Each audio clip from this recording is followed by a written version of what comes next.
Je vous ai menti.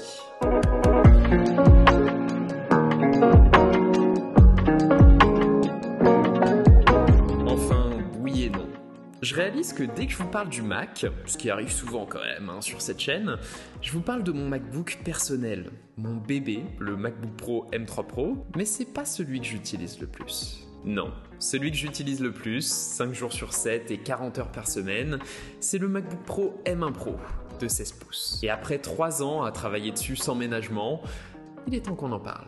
Vous regardez Nightech, c'est Thomas, et aujourd'hui on parle du meilleur MacBook de tous les temps, tout de suite après un mot de notre sponsor, Luminar Neo. Et oui, je suis en plein déménagement, donc je suis désolé pour l'écho et pour le setup qui va être très minimaliste pour cette vidéo. Luminar Neo, c'est la nouvelle référence de l'édition photo. Ça me fait super plaisir d'avoir des sponsors aussi quali. C'est d'abord un logiciel de retouche avec un design moderne et ultra simple à appréhender.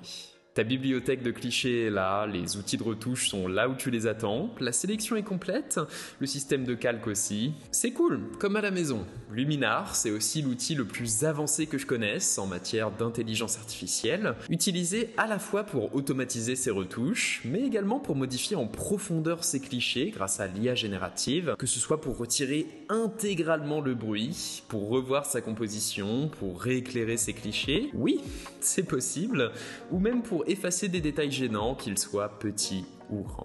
Et enfin, Luminar, c'est une bibliothèque de pré-réglage particulièrement riche pour vous permettre de créer des séries de photos cohérentes ou juste stylées en un clic. Perso, je suis hyper fan du preset rafraîchissement. Ça rend bien dans mon studio. C'est un outil optimisé pour Mac, mais aussi disponible sur toutes les plateformes et avec des développeurs actifs qui continuent d'entretenir et d'ajouter des nouvelles fonctionnalités en continu. C'est l'outil parfait pour donner un souffle de nouveauté à vos photos et vous pouvez utiliser mon lien en description pour le découvrir. Merci à Luminar et on revient à la vidéo.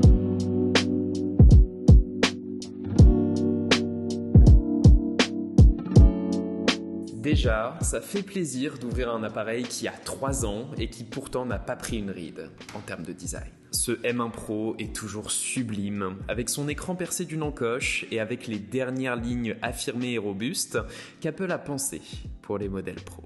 Bon, la seule chose un peu dépassée, c'est le coloris gris sidéral. L'IT m'a pas laissé choisir la couleur. Je les aime pas. Mais bon, robuste, c'est le bon mot pour le décrire. Pour le coup, cette machine, c'est pas mon MacBook personnel. Je le respecte, mais je dois l'utiliser dans le cadre du travail. Donc nécessairement, il se prend des chocs, je le transporte sans arrêt dans mon sac à dos sans autre forme de procès, aux côtés de mes adaptateurs et autres accessoires métalliques. Et pourtant, il est impeccable. Je me suis permis de retirer les traces de doigts et tout ça pour cette vidéo, mais à part ça, il est vraiment nickel. Allez, quelques accros sur sa peinture, gris sidéral, mais c'est tout. Ça force le respect, vu comment je le trimballe partout, et vu qu'avec sa taille, il est quand même plus susceptible de prendre des coups qu'un MacBook Air de 13 pouces. Parce que oui, ce 16 pouces, il est immense, il est lourd. 3 ans avec, je réitérerai pas. Je sais qu'il y a énormément de fans du format 16 pouces, mais vous devez avoir les épaules plus larges que les miennes, parce que personnellement, après tout ce temps, je ne supporte plus le poids supplémentaire qu'il fait peser dans mon sac. À mes yeux, aujourd'hui, le meilleur des mondes en termes d'équilibre entre poids, confort d'usage et performance, c'est un MacBook Pro de 14 pouces avec un écran externe à mon bureau. Mais bon, oui, une fois posé devant moi, il faut avouer qu'il est confortable, ce MacBook.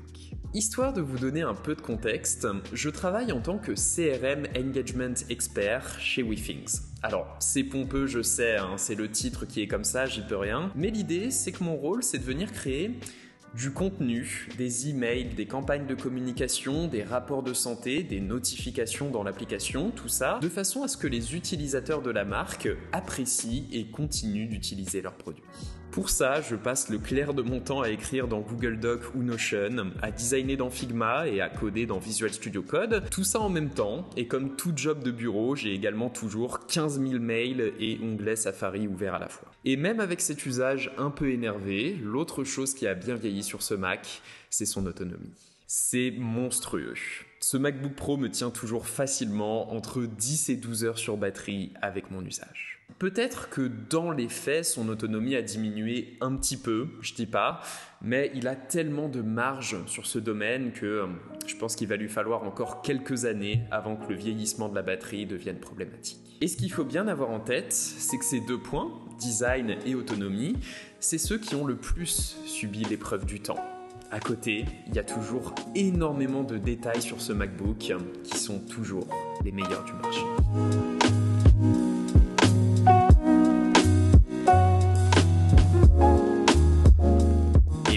Il ne faut pas oublier que la force de ce Mac, et de tous les Macs en fait, c'est que leur proposition de valeur va beaucoup plus loin que les simples spécifications techniques. Sur ce MacBook Pro, ça commence par son écran.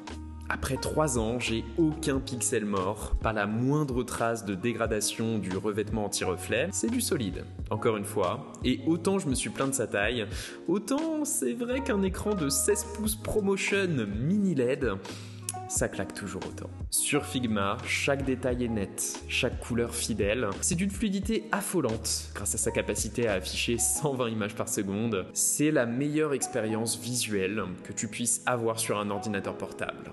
Point à la ligne. Et c'est pas que visuel d'ailleurs, c'est aussi auditif. Les haut-parleurs de ce MacBook sont toujours divins.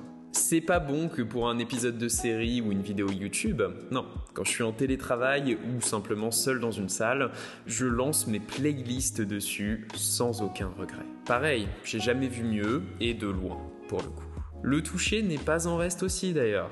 Il n'y a aucun signe de vieillissement au niveau du clavier déjà, ce qui fait plaisir pour ceux qui ont connu le clavier papillon. Bon, ce clavier noir, il prend les traces de doigts, mais un petit coup de chiffon un peu appuyé et ça part, et son mécanisme semble bien résistant aux débris.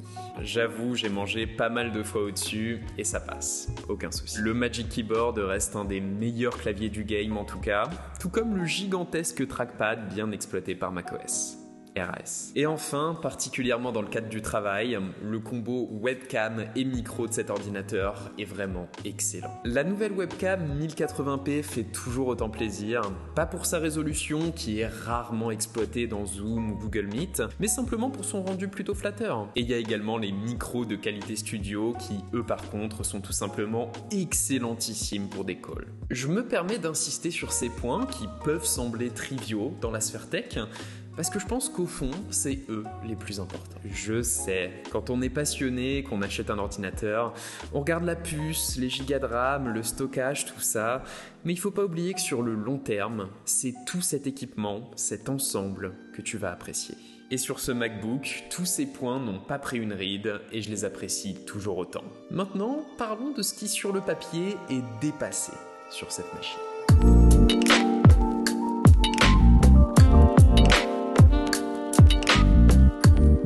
Et oui, c'est dans le nom, la puce M1 Pro de ce MacBook qui a été encensée à sa sortie en 2021, elle paraît un peu dépassée à côté d'une M3, et c'est vrai, sur le papier. De 20 à 30% plus performant sur les calculs bruts, jusqu'à 40% sur la partie graphique, et jusqu'à 3 fois plus rapide sur les tâches d'intelligence artificielle. D'un point de vue purement technique, M3 Pro pulvérise ce M1 Pro. Mais, et c'est un grand mais, non seulement ces améliorations sont théoriques, tous les utilisateurs n'en profiteront pas, mais en plus, il faut réaliser d'où on part avec M1. Ma petite puce M1 Pro continue de me surprendre aujourd'hui. J'ai parlé de Figma, qui le fait tourner tranquillement, mais il y a aussi Luminar Neo. Même les retouches photos assistées par l'intelligence artificielle sont exécutées en toute rapidité et en silence. Final Cut Pro aussi, bien sûr. Je vois 1 ou 2 ralentissements en plus par rapport à M3 pendant que je fais mon montage, mais l'export d'un projet se fait toujours en une poignée de minutes grâce à l'encodeur dédié. Là où c'est vrai que M1 se fait un petit peu distancer par contre, c'est sur la partie graphique. Ici, oui, sur un Resident Evil, je remarque que M3 est plus fluide, et en plus, tu perds le ray tracing. Pas encore disponible sur les gros jeux, c'est vrai, mais l'écart de qualité graphique pourrait rapidement se creuser. Bon, ça reste plus qu'honorable, ceci dit. Alors oui, M1 n'offre pas les mêmes performances que M3, mais il faut garder en tête qu'il offre les mêmes horizons. On parle toujours d'un Mac avec puce Apple. Il exécute toutes ses tâches dans un silence parfait, sans ventilateur. Il est autonome, ultra réactif. Tu as toute cette partie de l'expérience d'un Mac de dernière génération, simplement amputée d'un extra de performance. Cette machine est toujours impressionnante. Je vais continuer à profiter du mien, et si tu as un Mac M1 Pro ou que tu as un budget serré et que tu songes à en acheter un en 2024, sois rassuré, c'est bien un Mac de dernière génération que tu as sous les yeux.